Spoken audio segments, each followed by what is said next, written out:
Now, the person who decides to take a flight and the person who decides to walk, is the person who takes a flight, are they any more hardworking than the person who decides to walk? No, in that case, you would probably argue that the person who walks has worked substantially harder. They just didn't choose the right vehicle to get to their destination.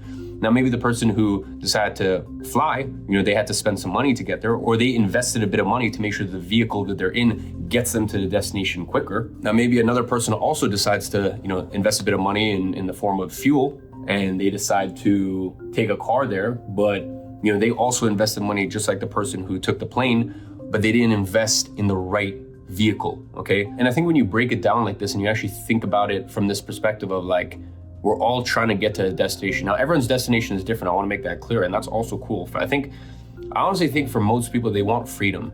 And it's funny, like as you start to get into the higher echelons of your career, like in a way you have a lot less freedom. I'll be honest, I have a lot less freedom now than, I did a few years ago. That's just a decision I've made as to wanting to get to a different destination in life. But no matter what destination I go to in life, I want to make sure that I'm using the most efficient vehicle to get there.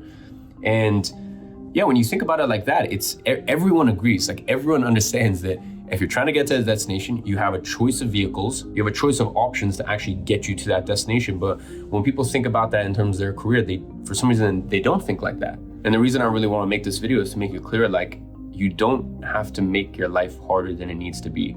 And as I was running by the water, I was just looking out and reflecting over my life and feeling this very conflicted emotion of like gratitude, number one, that by the grace of God, I was exposed to some of these easier vehicles earlier on in life.